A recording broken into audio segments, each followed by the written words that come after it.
La République démocratique du Congo, c'est une nouvelle fois placée au centre de la diplomatie mondiale, ici, au siège des Nations Unies, à New York, alors que le président Félix Tshisekedi était initialement attendu pour présider cette réunion de haut niveau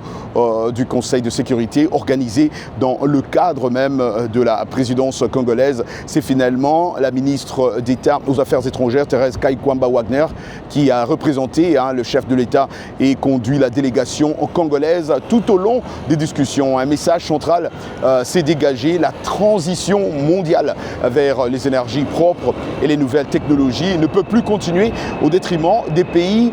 qui possèdent les minerais indispensables à cette transformation. La ministre Kai-Kwamba-Wagner a rappelé que la République démocratique du Congo dispose de certaines de plus importantes réserves mondiales de minerais critiques, notamment le cobalt, le cuivre et le lithium,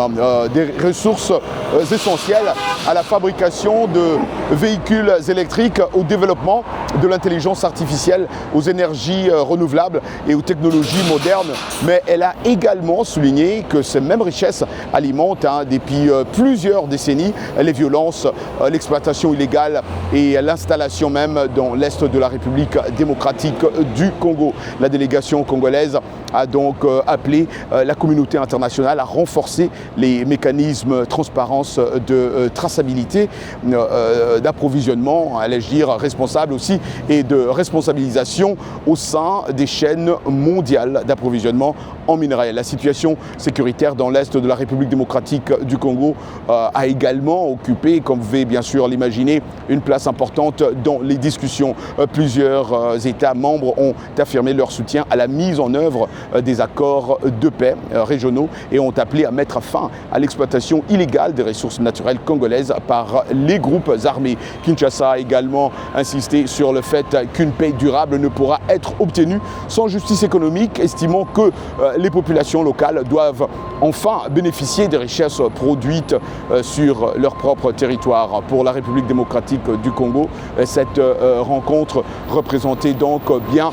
plus qu'une simple réunion diplomatique. Elle a illustré une nouvelle vision de la diplomatie congolaise, celle d'un pays qui ne vient plus seulement présenter ses crises devant la communauté internationale, mais qui participe désormais activement à la définition